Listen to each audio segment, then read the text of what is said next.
Olá, novamente estamos aqui para mais uma aula da nossa Escola Diocesana de Fé e Política, a problemática sempre relacionando filosofia política com ciência política.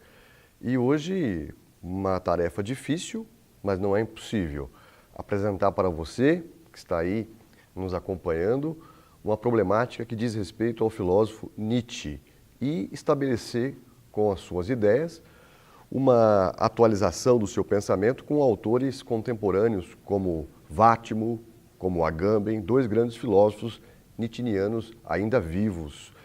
E, de alguma forma, relacionar isso com a espiritualidade, relacionar isso com uma nova forma de pensar a religião, uma nova forma de pensar a própria sociedade. Eu sei que há muito preconceito com algumas obras nietzschianas e sei que talvez isso se deve ao fato de elas não serem devidamente compreendidas. E hoje a minha responsabilidade, então, é retirar de Nietzsche aquilo que pode ser positivo para nós, aquilo que possa agregar valor à nossa fala, ao nosso posicionamento, frente aos problemas que o Brasil está vivendo, frente aos problemas até mundiais. E quero, no final dessa minha aula, estabelecer uma ponte com algumas posições do Papa Francisco, o nosso grande Papa Francisco, do seu posicionamento frente a problemas muito sérios que ele está enfrentando hoje como líder da maior igreja cristã do mundo. Bom, gente, se você não é um leitor de Nietzsche, acostumado a ler as obras de Nietzsche, eu preciso te posicionar. Nietzsche morreu em 1900. Grande parte das publicações de Nietzsche se dá naquele período de 1865 até 1882, aproximadamente. Depois ele fica doente e acaba realmente falecendo em 1900. E deixa algumas obras, inclusive, incompletas. Não é pouco hoje o número de filósofos que estudam Nietzsche. Nietzsche está no cinema, Nietzsche está na literatura, Nietzsche está nas escolas, Nietzsche está nas instituições, evidentemente Nietzsche está até nas igrejas. Eu sei que é controvertido dizer isso, porque o senso comum costuma pinçar uma frase polêmica de Nietzsche e a fazer seus julgamentos, suas considerações. A famosa frase, né, a morte de Deus. Na verdade, Nietzsche jamais quis dizer exatamente isso que muitas pessoas entenderam. Nietzsche fala da morte de um pensamento, de um paradigma, a morte de um posicionamento sendo substituído por um outro posicionamento. Nietzsche chama isso de uma secularização, uma abertura, uma possibilidade. Mas eu já vou tratar disso com mais calma a seguir. Bom, algumas obras polêmicas de Nietzsche. O Crepúsculo dos Ídolos, a Genealogia da Moral, Humano Demasiado Humano, Nascimento da Tragédia, Gaia Ciência, enfim, Et Homo, uma obra que ele escreve sobre si mesmo, né? E é importante pensar que Nietzsche não tinha uma teoria própria, não tinha um projeto próprio de filosofia. Ele muito mais critica a tradição filosófica, critica Platão, critica Sócrates, critica a tradição filosófica, né? Critica essa forma de pensar muito linear. E Nietzsche é provocativo. Ele inaugura uma forma de pensar muito original. Ele estabelece aquilo que nós chamamos de o procedimento genealógico. Nietzsche trabalha muito os conceitos. Por ser filólogo, por ter estudado muitas línguas universais, ele começa a perceber que em determinada cultura esse conceito é diferente do conceito de uma outra cultura. E aí ele abre uma discussão sobre o relativismo e principalmente sobre o niilismo. Nietzsche começa a discutir e ele faz a seguinte pergunta: qual é o fundamento dos fundamentos? Ou trocando por miúdos, qual é o valor dos valores? E aí ele começa a colocar em xeque alguns valores ocidentais, sobretudo porque ele concebe a tese de que Platão e Aristóteles teriam levado a humanidade a raciocinar de uma única maneira. Digamos assim, que Platão e Aristóteles, ou seja, a tradição filosófica ou a filosofia clássica, teria imposto na humanidade uma única forma de interpretar, tá? Não permitindo mais a liberdade de posições, não permitindo mais a autonomia humana, não permitindo mais a horizontalidade, né? Permitindo sim aquilo que Nietzsche vai chamar de uma grande verticalidade, uma coisa do alto, uma coisa imposta. E de que maneira que ele critica o pensamento platônico, né? De que Platão teria inventado o inteligível, o transcendental, o incorpóreo, o sobrenatural. Hort vai dizer isso, inclusive, o filósofo norte-americano Hort, né? De que as religiões estavam em crise ali em Atenas, e Platão entende de que é necessário defender esse tipo de pensamento que estava em baixa, que estava em declínio, que não vivia um bom momento. E daí ele turbina o discurso do inteligível, do transcendental, do sobrenatural, do incorpóreo, ou do metafísico, digamos assim. Então, para Nietzsche, Platão teria cometido um estelionato, levado a humanidade, né, sobretudo na Idade Média, depois o mundo moderno, a pensar de uma única forma, por um único ângulo, por um único viés. O que Nietzsche pretende? Mostrar que existem outras posições, outras formas de pensar, outras interpretações, de que a verdade não é absoluta, de que a verdade é uma metáfora, de que a verdade depende de horizontes linguísticos, e todos nós temos horizontes linguísticos muito próprios e, portanto, formas de pensar e de interpretar muito próprios. Bom, Nietzsche, então, combate esse pensamento platônico, né? E de onde Nietzsche se alimenta? Nietzsche lê Schopenhauer, um filósofo que antecede Nietzsche. O livro é O Mundo como Vontade e Representação, né? Nietzsche fica impressionado com esse livro porque esse livro traz um antagonismo de duas posições, né? O conceito e a vontade. Ou seja, o pensamento, a razão, né? O logos e o instinto. E é claro que por detrás desse pensamento de Schopenhauer, né, estão as ideias antagônicas de dois deuses gregos, né? Apolo, a razão, e Dionísio, a vontade. Apolo, a luz, e Dionísio, as trevas. Apolo, a razão, o inteligível, né? O certo, o correto, a harmonia, o equilíbrio, e Dionísio justamente o oposto, justamente o antagônico. Nietzsche concebe em Dionísio a vida, a sensibilidade, a paixão, o cheiro, enfim, tudo aquilo que era condenado, né, Nietzsche vê com bons olhos. Então, o que é o método genealógico de Nietzsche? Como ele, então, acredita que os conceitos existentes na modernidade são conceitos construídos com alguns propósitos, com alguns interesses, Nietzsche quer, então, pensar o contrário desses valores, né? Nietzsche inaugura, então, o que ele vai chamar de transvaloração. Ou seja, tudo aquilo que Platão defendia, Nietzsche não vai defender. E tudo aquilo que Nietzsche vai defender é o oposto do pensamento platônico, né? É o inverso, é o avesso, é o contraponto. E aí é que está a grande sacada de Nietzsche, né? O que Nietzsche quer com isso? Quer só demolir, quer só destruir, quer só negar, como um bom nihilista, né? Negar os fundamentos? Não, Nietzsche quer provocar a gente, ele quer provocar uma reação em mim e em você. Ele quer que a gente saia da zona de conforto.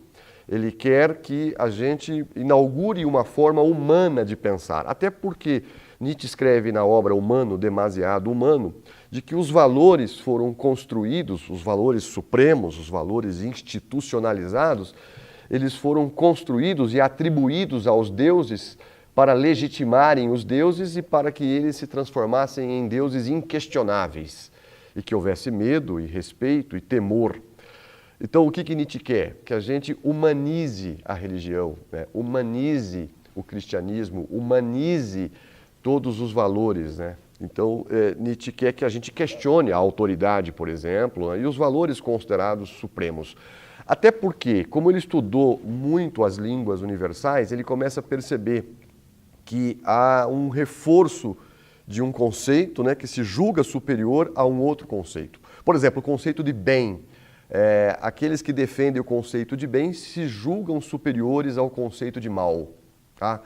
E Nietzsche, então, estrategicamente, né, é uma ferramenta nietzschiana, ele tenta inverter. E é isso que ele chama de transvaloração ou procedimento genealógico. Muito interessante essa afirmativa de Nietzsche, né? E Nietzsche usa toda uma simbologia. Ele usa, por exemplo, o camelo como alguém que não tem autonomia, né? E usa o leão como alguém que tem autonomia, alguém que é forte, delegando a esse conceito o conceito de super-homem, de uma natureza forte, aquele que escolhe o próprio deserto, aquele que nega, aquele que diz eu quero, aquele que é imperativo. Diferente do camelo, que é alguém resignado, submetido, ressentido. E uma grande novidade que Nietzsche traz é a simbologia da criança, né? Do inocente, daquele que brinca, daquele que recria novos valores. Então, Nietzsche discute isso em Genealogia da Moral, humano demasiadamente humano, né? Demasiado humano.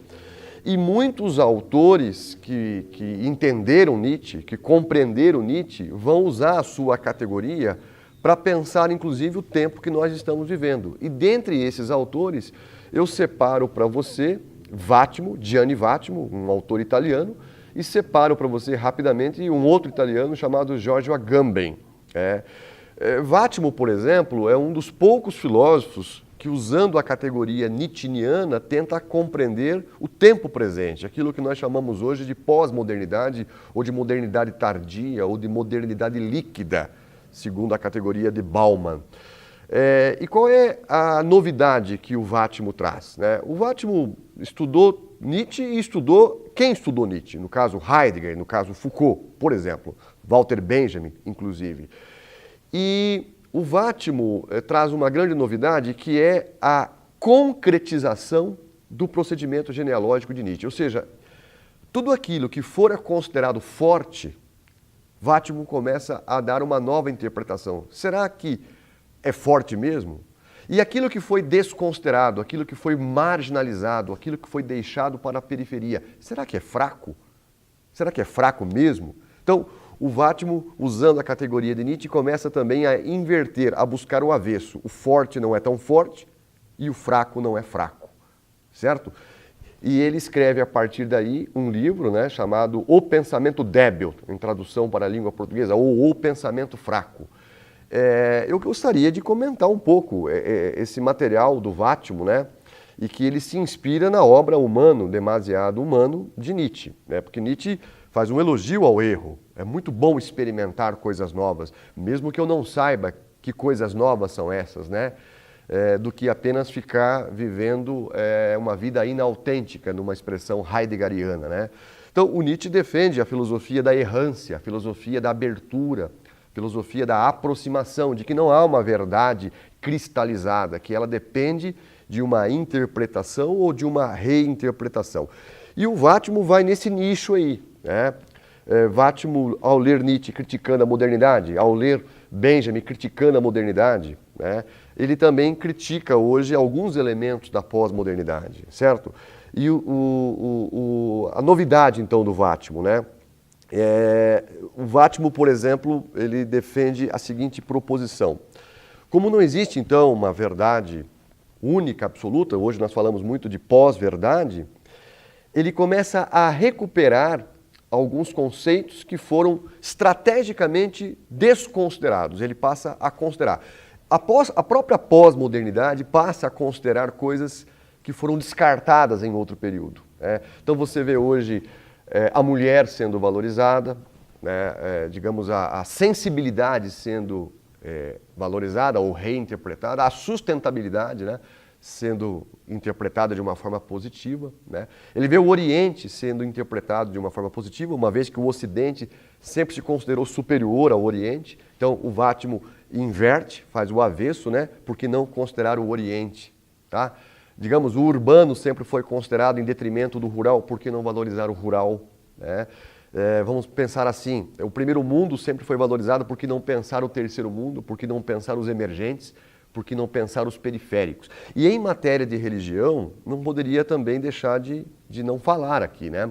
Por muito tempo, durante a Idade Média, né, a religião se colocou como um pensamento forte, como um discurso forte, sobretudo o cristianismo, e andou desconsiderando algumas seitas, tá? Algumas heresias que foram rechaçadas, né? Então, todo o pensamento nietzschiano, todos os autores que leram Nietzsche começam a valorizar aquilo que foi deixado nas margens.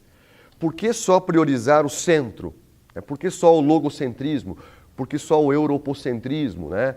Por que não dar importância para elementos que foram deixados de lado, que foram menosprezados? É aí então que o Wátimo inaugura a possibilidade de valorizar o pensamento forte, o pensamento fraco, e não só grandes narrativas, grandes eventos.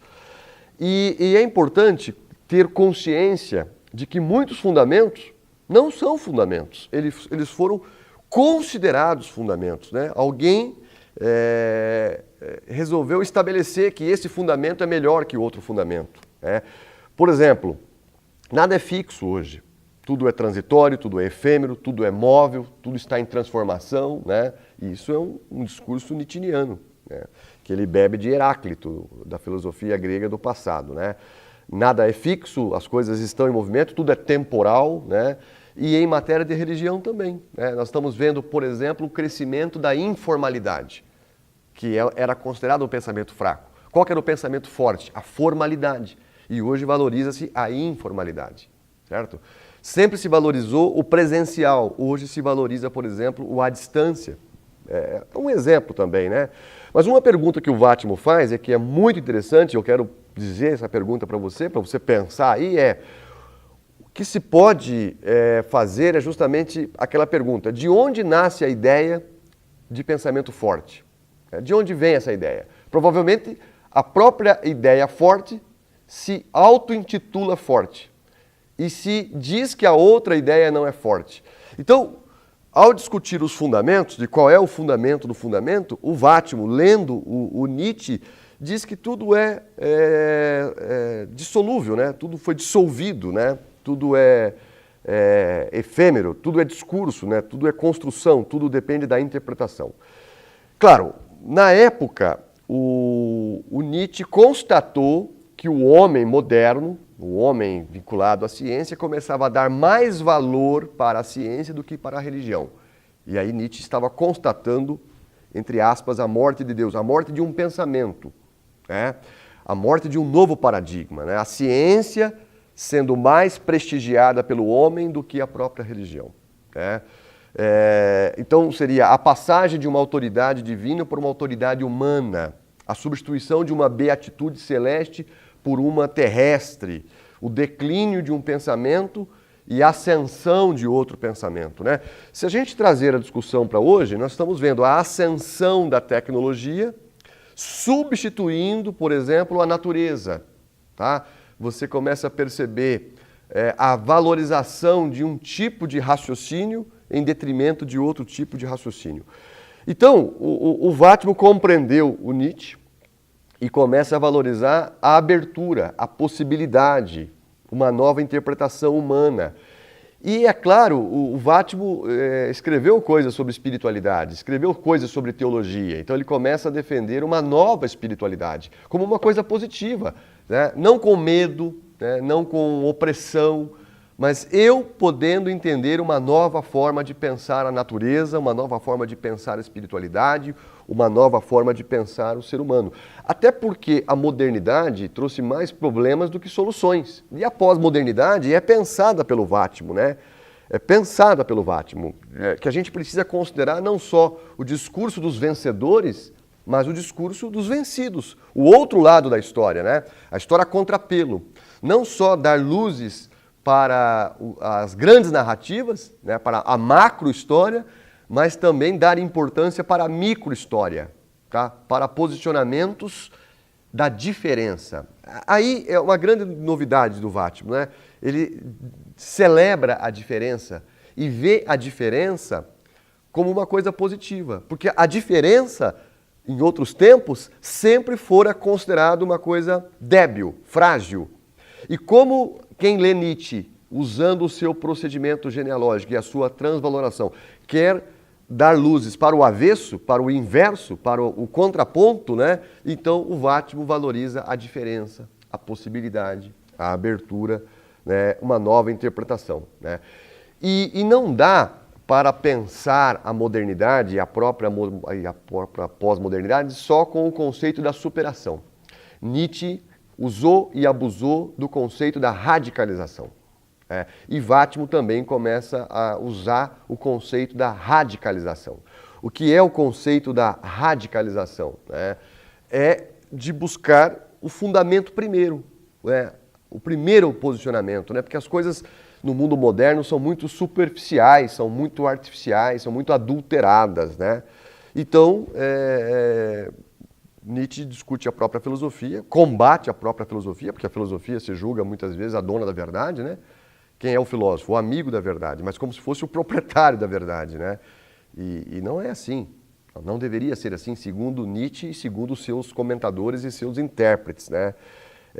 Vátimo diz que o pensamento do ser fraco precisa fazer com que o homem do centro role para a periferia, considere elementos que foram marginalizados, mesmo que isso seja uma incógnita.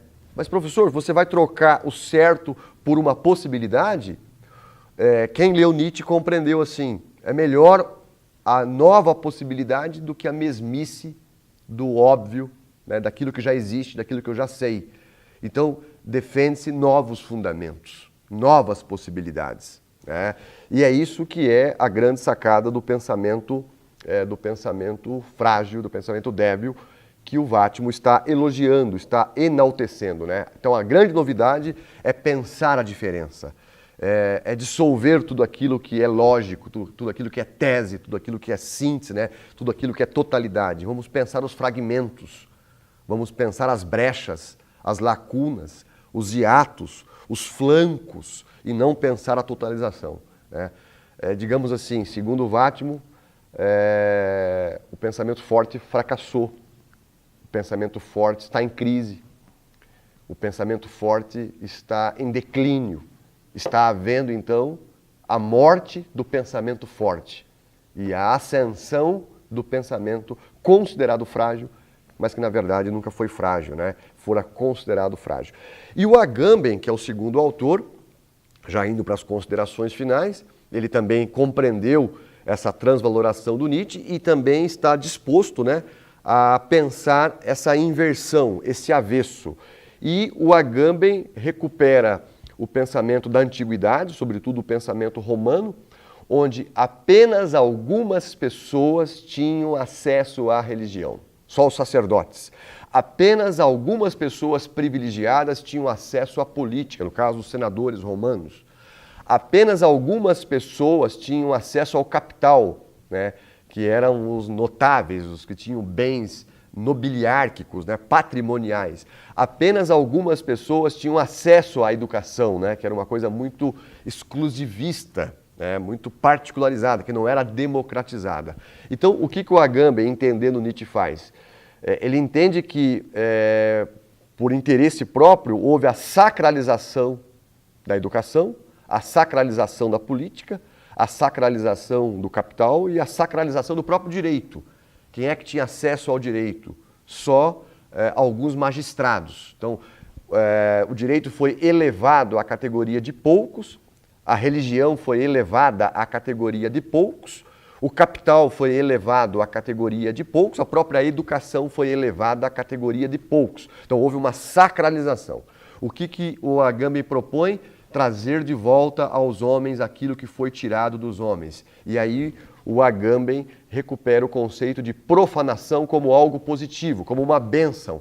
Trazer para os homens aquilo que foi tirado dos homens, para que mais homens possam usar a religião de forma positiva, no sentido de democratizar, mais homens possam ter acesso à educação, mais homens possam ter acesso à justiça, seria uma justiça distributiva ou uma justiça mais democrática. E eu poderia falar de outros exemplos, mas citei esses exemplos. Então, qual é a sacada do Agamben? Trabalhar a profanação da sacralização. E não como algo depreciativo, como algo positivo, como algo humano. E então, como eu me propus no início da minha aula, eu quero casar isso como uma nova espiritualidade e com algumas ações do Papa Francisco. Eu trouxe até uma entrevista que o Vátimo deu recentemente aqui na Universidade Unicinos de São Leopoldo, né, no Instituto Humanitas, né? O filósofo italiano Gianni Vattimo, ícone dessa ala progressiva do pensamento mais vanguardista e mentor do pensamento fraco, né, ou do pensamento débil como uma coisa positiva, faz elogios crassos ao Papa Francisco e assegura que o Papa Francisco é fruto desse pensamento fraco. Então o pensamento do Papa Francisco é uma oportunidade para reinterpretar a religião, né, recuperar a verdadeira religião, o verdadeiro cristianismo que muitas vezes se perdeu em alguns momentos, né, por conta do poder, por conta do pensamento forte, né, porque o pensamento forte ele se impõe, né, ele diz que ele é certo e o resto é errado. Então o Vattimo faz elogios crassos aqui ao Papa Francisco, né, e de que ele está tendo muita diversidade, ele está tendo muita oposição, né? Eu vou ler na íntegra aqui. Francisco é uma grande oportunidade para a Igreja. Existem papas que representam uma oportunidade para a renovação e a transformação. Às vezes exagero, compreendo que o Papa é sempre o Papa. Devo recordar-me muitas vezes que um Papa não pode fazer tudo, apenas algumas coisas, mas que ele está tentando fazer algumas coisas, criar novos fundamentos, né? Uma nova interpretação, uma abertura e considerar que a Igreja é humana, né? Então ele diz, estou convencido de que ele, o Papa Francisco, tem uma boa intenção e paradoxalmente tem razão aqueles que o veem como uma ameaça para a Igreja tradicional e institucional, porque é uma ameaça para a Igreja tradicionalista, do pensamento forte. É alguém que, no fundo, enfrenta os problemas, né? E que valoriza muito o pensamento que foi deixado de lado, que foi desconsiderado, ou o pensamento periférico. O Papa tem se esforçado para um trabalho de renovação e atualização, de, sobretudo, colocar a Igreja em favor dos pobres, dos sofridos, né? Daqueles que foram deixados de lado, né? É delicadíssimo tratar desse assunto aqui, mas o Vattimo diz isso, ó, a Igreja durante muitos séculos, especialmente na Europa, foi uma espécie de instrumento de conservação, mas agindo assim acabou conservando os seus próprios privilégios, e o Francisco quer mexer nesses privilégios, ele quer trazer a Igreja mais próxima dos homens, né? Inclusive dos homens pecadores, dos homens simples, né? Dos homens que são humanos. Então, gente, é perfeitamente possível compreender que o Papa Francisco é um exemplo do pensamento fraco, e que nunca foi fraco, que foi considerado fraco por conta de um discurso de pensamento forte, né?